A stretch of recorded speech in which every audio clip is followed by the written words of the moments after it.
Buenos días. Para los que no me conocen, mi nombre es Pedro Pérez y esta no es mi voz habitual. Estoy recuperándome, estoy bien, gracias a Dios, pero me quedé un poquito afónico.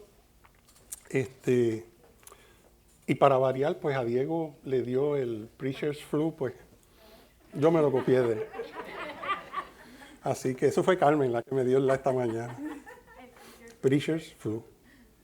Bueno, pues buenos días formalmente.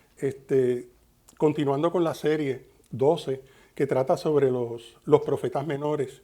En esta mañana pues les estaré predicando sobre el profeta Habacuc. Yo titulé esta prédica Dios escucha. Y antes de comenzar les pido por favor que se pongan de pie para hacer una breve oración. Padre amado, te damos gracias por permitir que una vez más estemos aquí reunidos, Padre, para hablar de tu palabra y en específico sobre el mensaje de Habacuc. Te pido que al igual que Habacuc hizo, escuchemos tu voz y entendamos tu visión para que podamos aplicar a nuestras vidas este mensaje. También te pido que a través de esta prédica aprendamos a confiar más en ti, aunque no entendamos las situaciones por las que estemos pasando y pensemos que son injustas. También te pido, Padre, que el Espíritu Santo nos fortalezca para que por más difíciles que sean las situaciones que podamos estar pasando, las podamos soportar y recibamos siempre la paz que tú nos das. Y en todo momento nos regocijaremos en ti, Padre, Dios de nuestra salvación. Y todo esto se lo pedimos en el nombre de Jesús de Nazaret. Bueno, pues lo que voy a hacer es que voy a dividir básicamente la prédica en dos partes.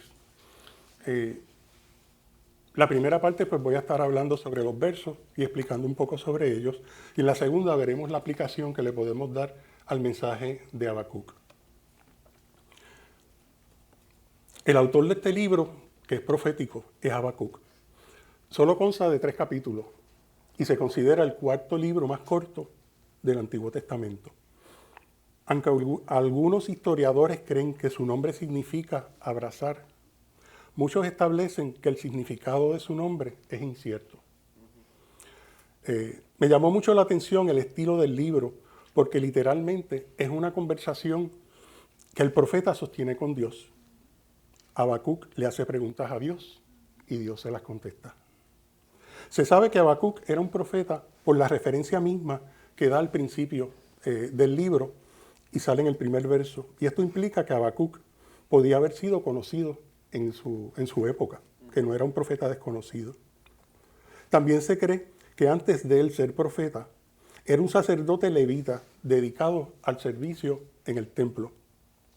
Se cree esto debido a que el capítulo 3 termina con una canción y una instrucción que dice: para el director del coro, con mis instrumentos de cuerdas. El escenario histórico pues no establece una fecha específica, pero se sabe que fue durante el tiempo en que Babilonia estaba creciendo y se estaba fortaleciendo para convertirse en una prominencia mundial. Se cree que esto es así porque Dios así mismo lo menciona en una conversación que tiene con Habacuc y lo vamos a ver más adelante. Probablemente esto fue antes de que los babilonios conquistaran a los asirios, entre el año 612 y el año 610 a.C. Habacuc vivió durante el tiempo en que Judá experimentaba un deterioro moral y espiritual, que se aceleró cuando el rey y el pueblo desobedecieron en una forma insolente las leyes del pacto de Dios. Mientras esto ocurría en Judá, como muy bien explicó Luis el domingo pasado, los caldeos, o sea, los babilonios, se habían combinado exitosamente con los medos para derrocar a Nínive, que era la capital de Asiria. Como siempre, se me seca la boca.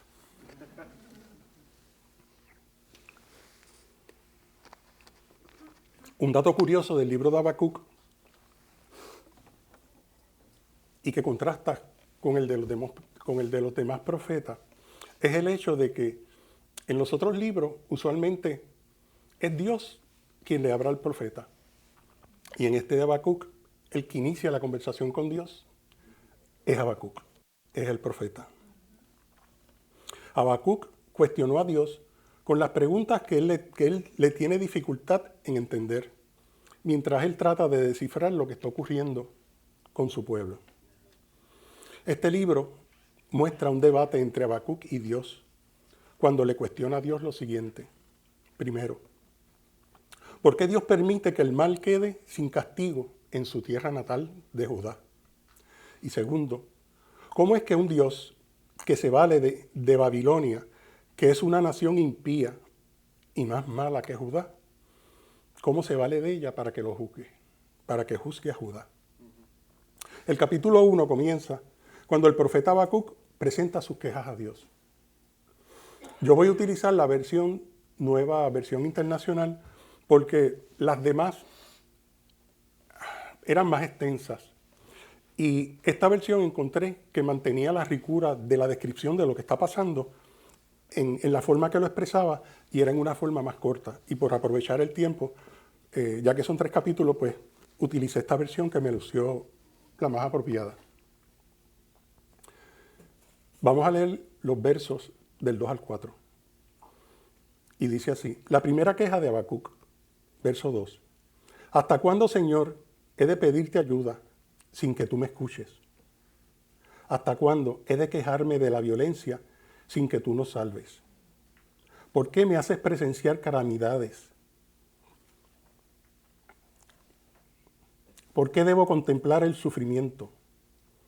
Veo ante mis ojos destrucción y violencia. Surgen riñas y abundan las contiendas. Por lo tanto, se entorpece la ley y no se da curso a la justicia. El impío acosa al justo, y las sentencias que se dictan son injustas. Como hemos visto en los otros profetas menores que se han predicado anteriormente, aquí, la situación de Judá era realmente mala y estaba destinada definitivamente al cautiverio. Y debido a eso, Habacuc quiere saber por qué Dios no estaba haciendo nada en respuesta a la maldad que había en su pueblo. Desde la perspectiva de Habacuc, Dios parece estar despreocupado por la situación del pueblo de Judá. Habacuc no podía armonizar las cualidades de Dios, tales como que es justo y que es misericordioso, con la situación actual en que se encontraba Judá. Él no comprendía cómo era posible que Dios estuviera permitiendo esa situación. Ahora les pregunto, ¿ustedes nunca han tenido pensamientos similares a los de Habacuc?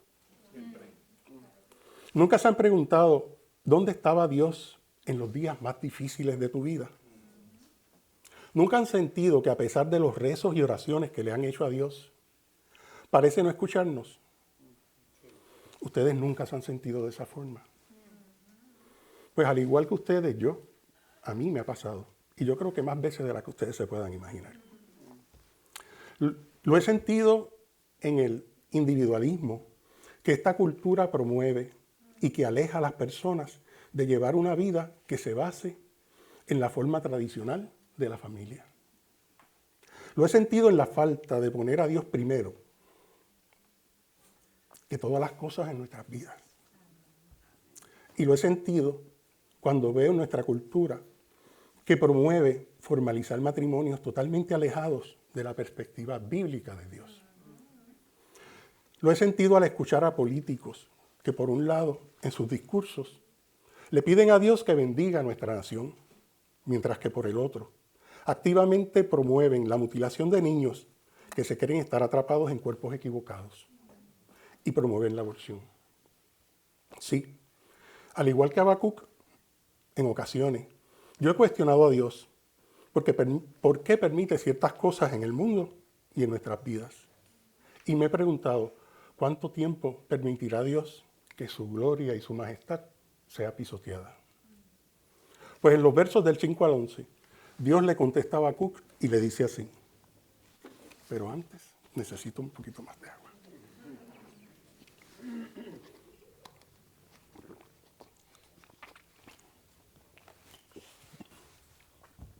Vamos a leer los versos del 5 al 11. El verso 5 dice, la respuesta del Señor. Miren a las naciones, contémplenlas y quédense asombrados. Estoy por hacer en estos días cosas tan sorprendentes que no las creerán, aunque alguien se las explique. Estoy incitando a los caldeos, y cuando dice los caldeos se refiere al pueblo de Babilonia. Ese pueblo despiadado e impetuoso que recorre toda la tierra para apoderarse de territorios ajenos. Son un pueblo temible y espantoso que impone su propia justicia y grandeza. Sus caballos son más veloces que los leopardos, más feroces que lobos nocturnos. Su caballería se lanza a todo galope. Sus jinetes vienen de muy lejos, caen como buitres sobre su presa. Vienen en son de violencia, avanzan sus hordas a un grupo de jinetes como el viento del desierto. Hacen prisioneros como quien coge arena. Ridiculizan a los reyes, se burlan de los gobernantes, se ríen de toda ciudad amurallada, pues construyen terraplenes y las toman. Son un viento que a su paso arrasa todo. Su pecado es hacer de su fuerza un Dios. Wow, yo cuando leí esto me impactó mucho. La contestación de Dios a Habacuc me recordó un decir en inglés que dice, sit and watch. Siéntate y observa. Uno de los versos clave en este capítulo es el número 5.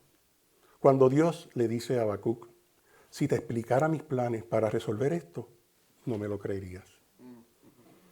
Si Dios se nos apareciera y nos diera una breve explicación de lo que planea hacer para resolver los problemas del mundo, ¿no creen que nos pasaría lo mismo que a Habacuc? ¿Entenderíamos lo que Dios está haciendo? ¿Seríamos capaces de entender los medios que usaría para Él traer justicia? Pues eso es lo que Dios le dice a Habacuc en el verso 5, cuando le dice, estoy por hacer en estos días cosas tan sorprendentes que no las creerán, aunque alguien se las explique. Es interesante el verso 6 cuando dice, estoy incitando a los caldeos, o sea, a los de Babilonia, ese pueblo despiadado e impetuoso que recorre toda la tierra para apoderarse de territorios ajenos. Al decir estoy incitando a los caldeos, nos demuestra cómo la soberanía de Dios controla la historia, incluyendo a los agresivos caldeos. Como mencioné anteriormente y se los enfatizo, los caldeos se apoderaron de Babilonia y mientras el poder de los asirios disminuía, ellos se apoderaban de Nínive, la capital de Asiria. Y se los digo porque cuando leímos anteriormente sobre Asiria, yo pensaba que ellos eran malos, pero estos son peores. Y a eso es a los que le va a mandar a Judá para que les haga juicio. Y cuando en el verso 7 Dios le dice a Habacuc, son un pueblo terrible y espantoso que impone su propia justicia y grandeza, Habacuc se confunde más. Y a la verdad que yo no lo culpo. Veamos en los versos del 12 al 17 para entender la nueva queja que entonces Habacuc le trae a Dios. Primero que todo, Habacuc comienza reconociendo las bondades de Dios diciendo lo siguiente en los versos del 12 al 17.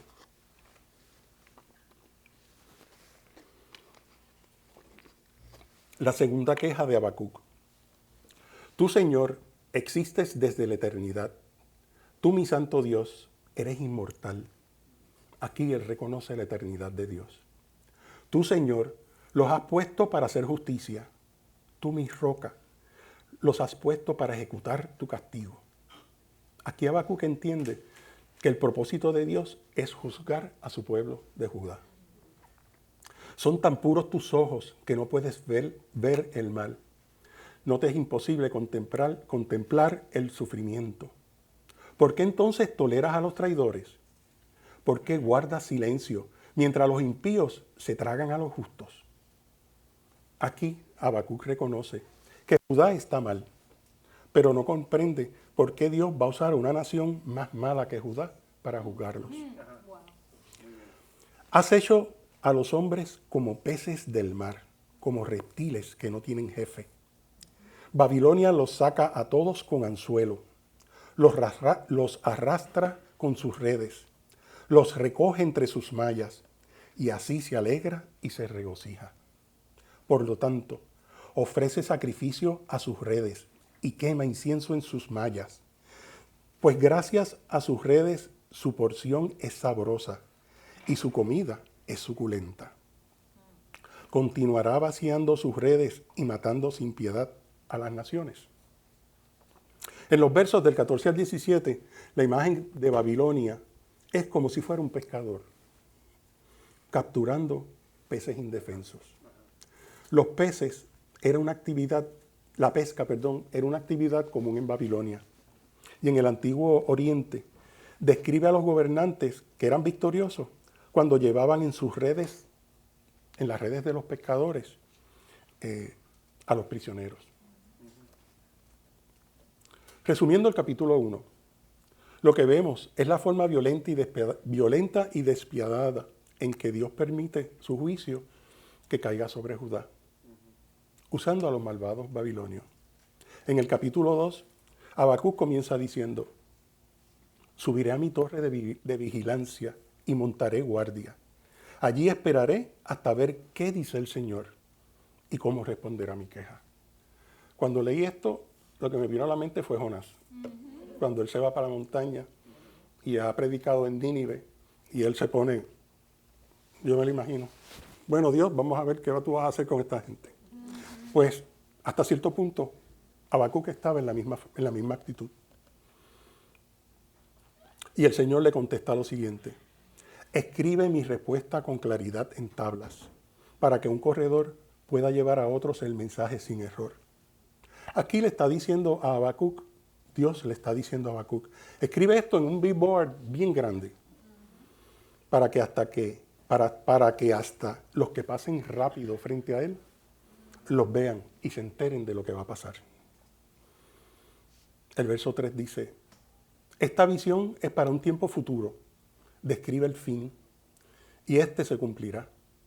Aunque parezca que se demore en llegar, espera con paciencia, porque sin lugar a dudas sucederá. No se tardará. Alerta a tu pueblo de que el juicio sobre ellos vendrá próximamente, pero es seguro que va a ocurrir. Hermanos, en estos versos Dios le dice a Habacuc que un tiempo específico deberá transcurrir antes de que la profecía del juicio de Babilonia sobre Babilonia llegue. Y tiene la garantía, nada más que la garantía de Dios, de que eso se va a llevar a cabo. De hecho, el juicio le llegó a Babilonia alrededor de 75 años después de Habacuc haber hecho esta profecía. Y sucedió en el año 539 a.C. El verso que viene ahora, el verso 4, es el pasaje de mayor influencia teológica en el libro de Habacuc, y dice así: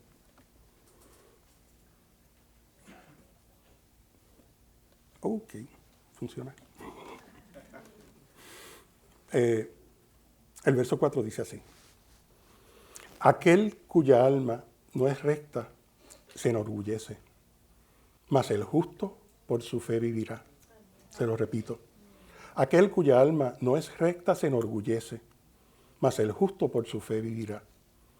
Dios le está diciendo a Habacuc lo siguiente: tú no vives por lo que ves, vives por lo que yo digo. Fe es ver las cosas por lo que Dios dice que es y no verlo de la manera que nosotros lo vemos. El apóstol Pablo usa esta frase en Romanos 1 y en los versos 16 y 17 y hace una importante declaración a los romanos diciéndole que en el Evangelio la justicia de Dios se revela por la fe y no por obras. Y si sigo por ese camino, entramos en realidad en lo que se refiere a que no hay nadie justo. Y no es justo que yo me meta ahora en ese tema porque si no, no salimos de aquí. Y entonces comienza a explicar cómo es que Babilonia se ha enorgullecido de sí misma. Y lo vemos en el verso 5. El verso 5 dice: la riqueza es traicionera y los arrogantes nunca están tranquilos. Abren la boca tan grande como una tumba. Y como la muerte, nunca están satisfechos. En su avaricia juntaron a muchas naciones y devoraron a muchos pueblos. Aquí Dios le explica a Habacuc que el pueblo de Babilonia está borracho de su propio poder y lo compara con la muerte y que no hay nada que sacie su deseo y siempre quiere más y más.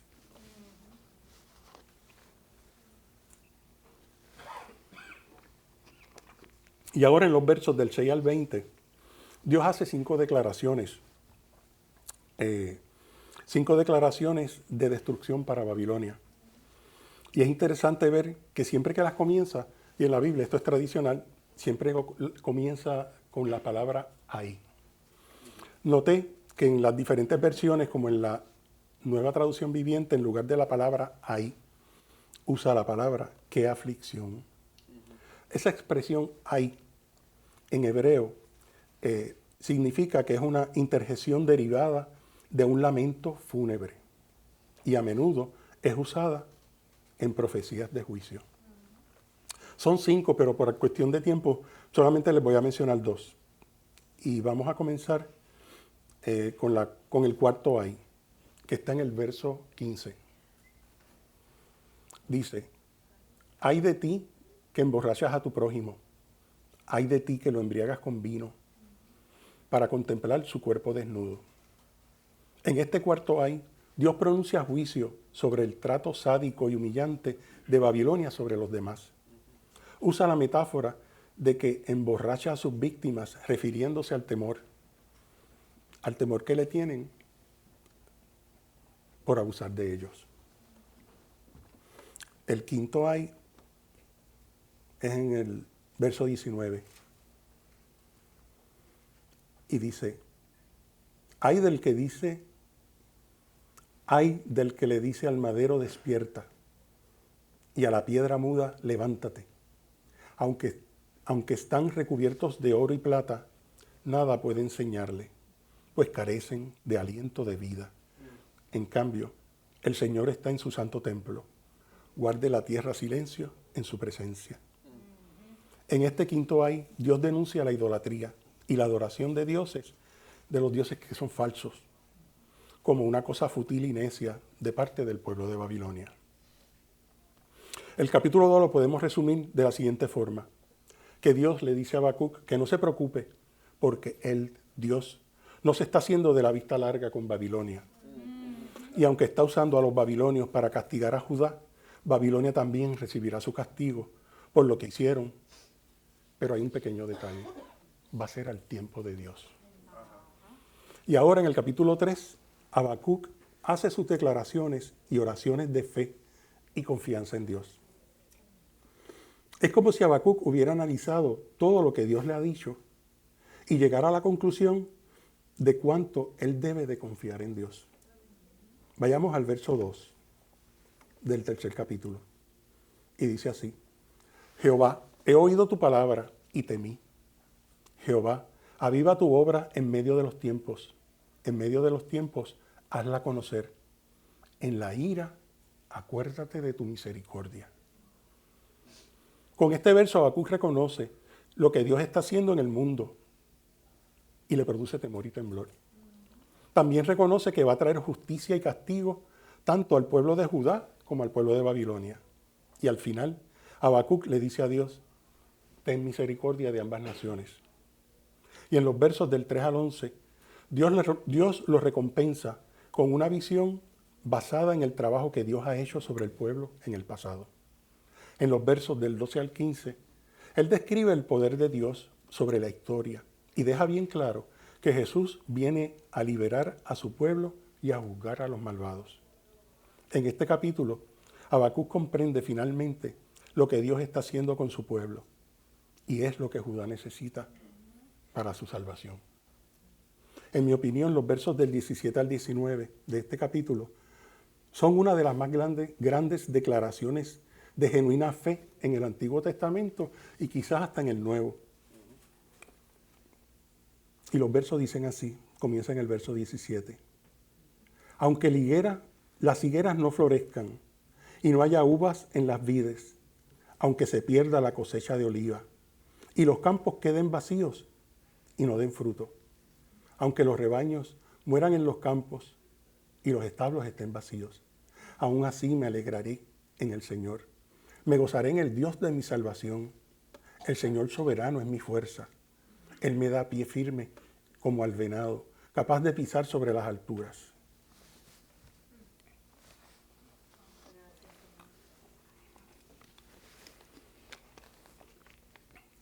Aquí Habacuc resuelve lo siguiente.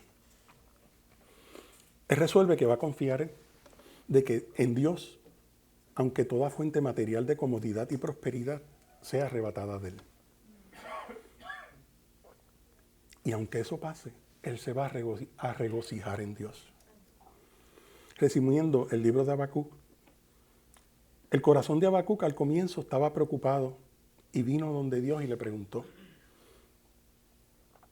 ¿por qué a pesar de lo preocupado que me ves, tú no haces nada? Y pasó de tener un corazón angustiado a tener un corazón en calma, confiando en Dios sin importar lo que le pase. ¿Qué aprendimos de Habacuc? Que no es malo hacerle preguntas a Dios. Algunas preguntas Dios las va a contestar y las vamos a entender. Otras serán contestadas, pero quizás no las vamos a entender. Y otras tardarán en ser contestadas. Pero ¿saben qué es lo más importante?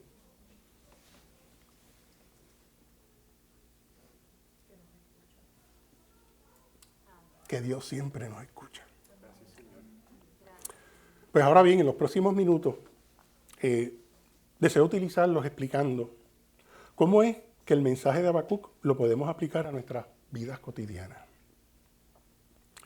Y la pregunta que probablemente nos hacemos es la siguiente. ¿Dónde estaba Dios en los días más difíciles de tu vida?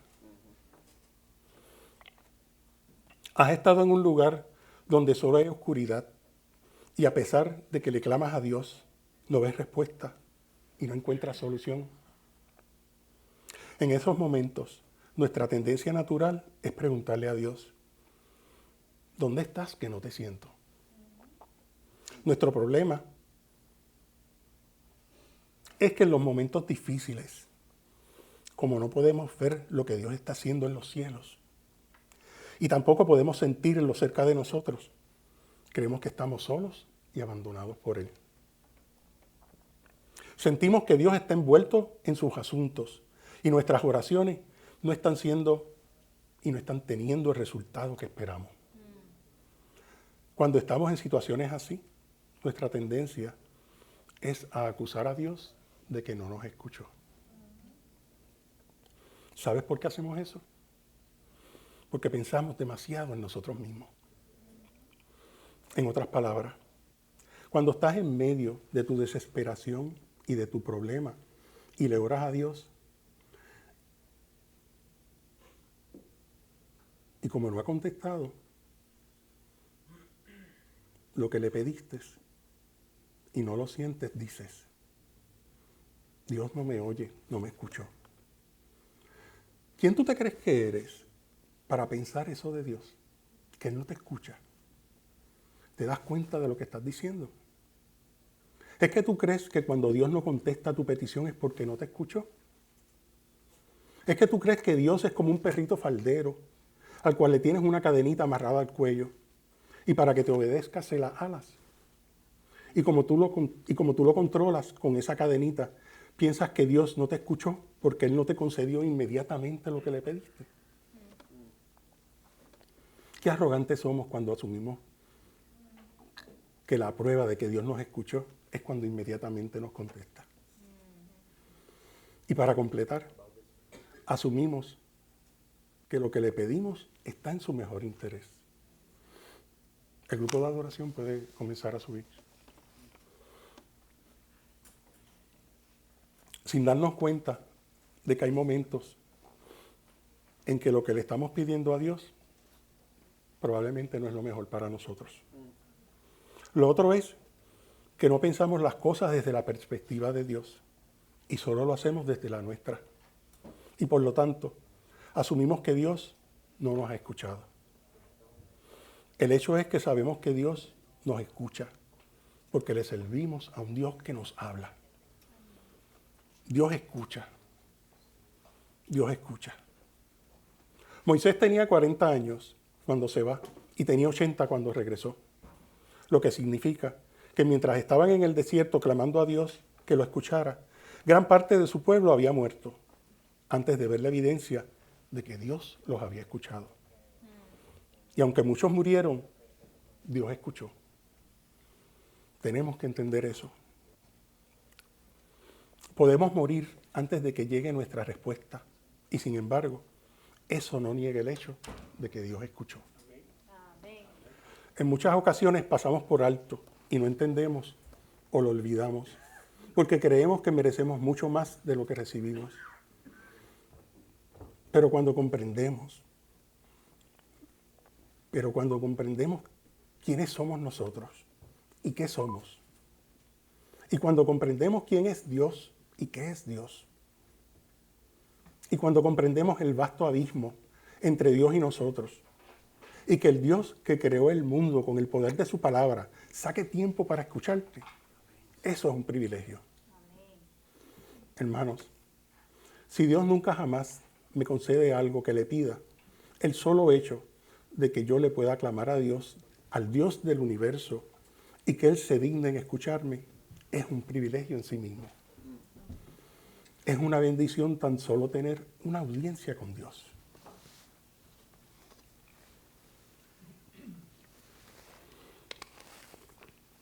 Hermanos, Él es Dios y Él escucha. Gracias, Señor. Dios te escucha. Amén. Puede que Dios no esté haciendo lo que tú quieres que haga, pero Él siempre está haciendo lo que debe de hacer. Por lo general, tendemos a pensar que los opresores son los malos y las personas oprimidas son las buenas. Saben que cuando leía Habacuc, mi tendencia fue pensar que porque Judá estaba siendo oprimida, ellos eran los buenos y Dios estaba de su lado por eso. Por cierto, a eso es a lo que se refiere la teología de la liberación. Esta teología argumenta que Dios siempre está del lado de los oprimidos. Hermanos, a veces el oprimido es oprimido por orden de Dios. Y eso lo vimos en Habacuc. El pueblo de Judá fue oprimido por Dios. Me está curioso que cuando todo el mundo lee los versos en Jeremías 29:11, si lo lees solito, sacándolo de contexto, da la impresión de que el futuro bueno y esperanzador viene siempre sin dolor. Se los voy a leer. Pues yo sé los planes que tengo para ustedes, dice el Señor. Son planes para lo bueno y no para lo malo, para darles un futuro y una esperanza. Definitivamente que aquí Dios deja claro que tiene un plan para prosperar y dar esperanzas en el futuro. Pero muchas veces obviamos el contexto en que Jesús se lo dijo al pueblo de Israel. Si vamos al verso anterior, en el verso 4, en los versos anteriores, dice así: Así ha dicho Jehová de los ejércitos, Dios de Israel, a todos los de la cautividad que hice transportar de Jerusalén a Babilonia. En esencia, lo que le está diciendo es que yo, Jehová, fui el que lo mandó al cautiverio. Yo los mandé y van a estar allí por mucho tiempo. Así que nos deja claro que los tiempos buenos en ocasiones vienen acompañados de dolor y sufrimiento, porque eso fue lo que le pasó al pueblo. Dios dice: recuerdo el pacto que hice con Abraham, Isaac y Jacob. Dios es fiel a Dios. Dios es fiel a Dios. ¿Y saben qué? Esas son buenas noticias, porque ninguno de nosotros merece que Dios nos sea fiel. Y la única razón por la cual podemos depender de la fidelidad de Dios es porque nos encontramos en Él. Nos encontramos en la comunidad del pacto de Dios. Dios es fiel a sí mismo. Dios es fiel a su palabra. Y Dios es fiel a sus promesas. No es que mis oraciones sean tan elocuentes que Dios diga: mira, Pedrito, Voy a contestar las tuyas porque se escuchan mejor que las de los demás. Dios es fiel a Dios. Dios es fiel a sus promesas. Dios es fiel a su palabra. Y esas son buenas noticias para el pueblo de Dios, porque el pueblo de Dios sabe que Dios nos escucha, porque somos su pueblo. Él siempre está solucionando las cosas para nosotros. ¿No es eso lo que nos enseña en Romanos 8? Y sabemos que a los que aman a Dios, todas las cosas le ayudan a bien. Esto es, a los que conforme a su propósito son llamados.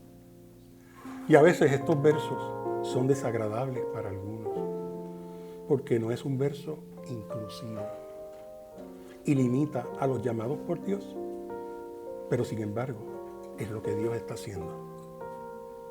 Y es lo que queremos que Dios haga, porque ahí es que radica la realidad de nuestra redención. Yo soy redimido porque soy parte de la comunidad del pacto de Dios. Yo podré desconocer lo que Dios esté haciendo a largo plazo, pero yo sé que pertenezco a las personas que Él está salvando a través del mundo. De manera que sea lo que sea que Él esté haciendo, y aunque yo no vea en esta vida los resultados, yo le agradezco a Dios lo que está haciendo. Yo le doy gracias por hacerme parte de las personas que Él salva, al igual que ustedes. Le agradezco por haberme encontrado en Cristo. Le agradezco por su obra en la cruz. Le agradezco porque me ha otorgado arrepentimiento y la fe.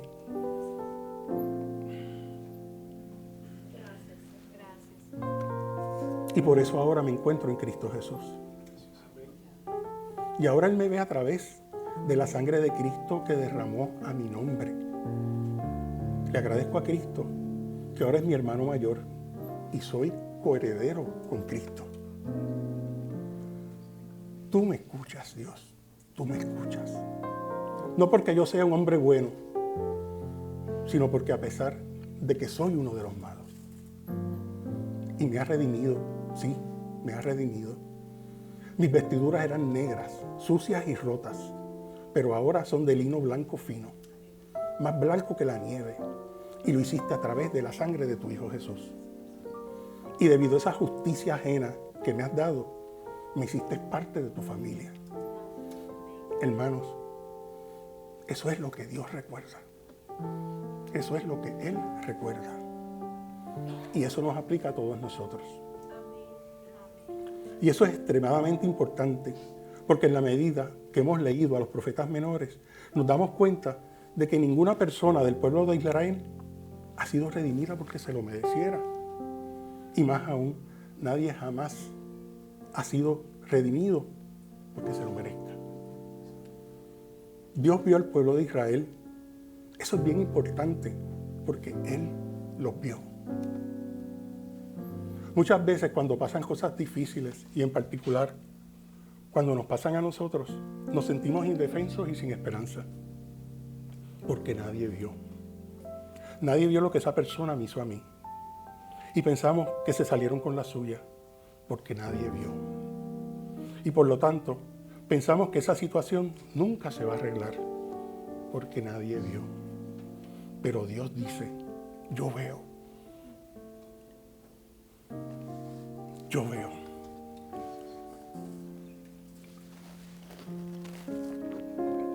Y por favor, escúchame. Tal vez estás aquí en esta mañana y no crees en lo que te estoy diciendo. Porque quizás esto es lo que estás pensando. Yo sé que eso es lo que dice la Biblia. Pero si Dios realmente vio lo que me pasó a mí, de ninguna manera Él hubiera permitido que eso me hubiera pasado. Él no lo hubiera permitido. Porque si Dios me amara, no hubiera permitido que ten cuidado con lo que vas a decir ahora. Porque ese mismo Dios que vio a su Hijo colgado en la cruz, su Hijo perfecto, sin mancha y sin pecado,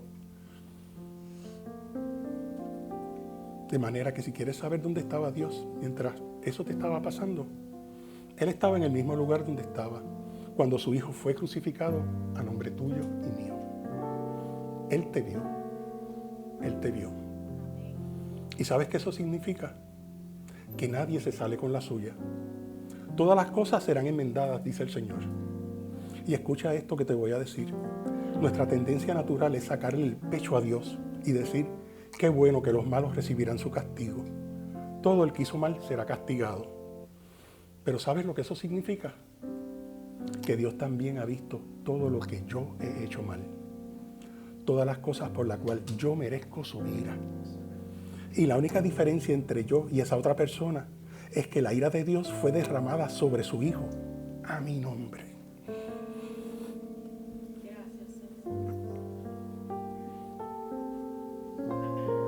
Y eso no fue porque yo no fuera tan malo.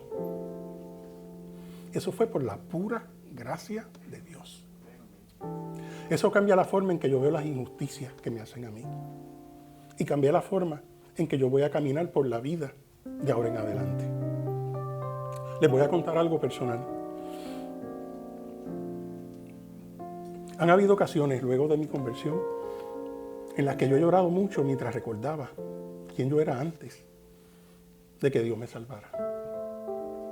Les parecerá extraño. Pero hay dos cosas que jamás yo quiero borrar de mi mente.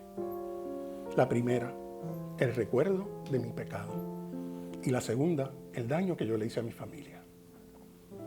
Yo no voy a permitir que nada ni nadie borre ese recuerdo de mi mente. Y les voy a explicar por qué. Porque me recuerda la bondad que Dios ha tenido conmigo. Porque me recuerda su gracia en mi vida. Porque me recuerda dónde estaba yo y a dónde yo no quiero regresar. Me recuerda que el trabajo que Cristo está haciendo en mí puede no estar terminado. Y es un hecho que aún yo no soy quien debería ser. Pero aleluya y gloria a Dios. Ya no soy quien yo era antes. Y el quebrantamiento que siento es en respuesta a reconocer la gracia de Dios que Él virtió sobre mí y que también vierte sobre ustedes todos los días. Si en este instante estás en una situación difícil, tienes que saber que Dios está en medio de tu situación contigo. Él está contigo. ¿Y sabes por qué? Porque tú eres suyo.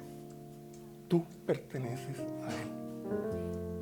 El mismo espíritu que resucitó a Jesús de entre los muertos es el mismo espíritu el que mora en nosotros ahora.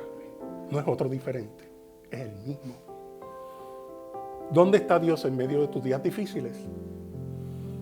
Está contigo, escuchando, recordando, viendo, sabiendo, redimiendo, amando. Justo ahí, ni una pulgada más lejos, ni una pulgada más cerca. Él está cerquita de ti. Si en este salón o alguien que escuche esto, hay alguien que aún no está en los caminos del Señor, queremos que sepas que estás a tiempo de hacerlo ahora. Arrepiéntete y acepta a Cristo en tu vida. No lo pospongas más, pues el día del Señor está cerca. Y como dice nuestro pastor, cada día que pasa es uno menos. Dios los bendiga.